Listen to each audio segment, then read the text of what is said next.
Hello, and welcome to the Chuck Box Cooking Show. Today we are going to be whipping up a super easy Chuck Box stew. Now I am certainly not a professional chef, but one thing I am is someone who's pretty dang obsessed with health and nutrition. Now I do want to clarify one thing before we jump in. This video is more about a method of cooking as opposed to a recipe. The way I make stew changes all the time, and it's based on what's seasonal and what I can find at the grocery store. But with that said, here's a list of tonight's ingredients. We've got 1 pound ground beef, 1 medium sweet potato, a handful of carrots, 1 cup of snap peas, a bone broth packet, blended herbs, bay leaves, and water. So folks have been cooking stew for a long time. It's probably one of the oldest cooking methods out there, and it has to be one of my favorites.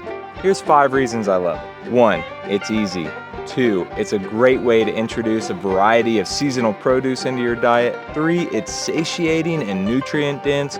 4, because everything is boiled, it's a pretty safe and sanitary way to eat outside. And 5, super important if you're living in a truck, it involves very few dishes, which is awesome. Okay, enough talking, let's go. Step 1, we're gonna start with this ground beef.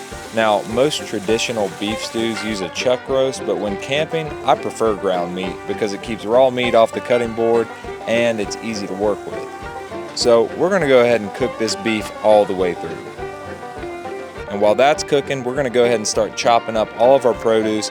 I like things cubed up on the smaller side just so it cooks more quickly and it conserves propane.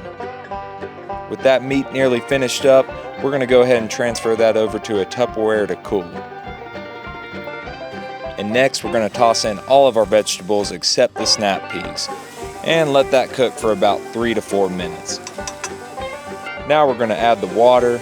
We want the water level to cover all of our produce and then come to a boil. While it's on its way to that boil, we'll add in the bone broth powder and the spices and then stir that up and let it do its thing. Once it does come to a boil, we're going to dial that heat back to medium-low and let that thing simmer until the carrots and potatoes are nearly done. Once everything is softened up, we're going to add in the snap peas and half of the meat and let it continue to simmer for a few minutes. I save the other half of the meat in the cooler for tomorrow's lunch. Now, I like to test one of the potatoes or carrots, and if they're cooked to my liking, I ring that supper bell because it is time to eat. Alright y'all, that is it for the Chuck Box stew. I encourage everyone to get out and try this method of camp cooking. It is a lot of fun. You know, hit up a local farmer's market, see what kind of produce you can find, and try a few things out. If you have any questions, feel free to comment below and I'll do my best to help you out. And as always, if you liked it, like it, and if you really liked it, come along for the ride. A lot more videos headed your way. Next time, we're going to go over how I clean and season my cast iron on the road. So I'll see you then.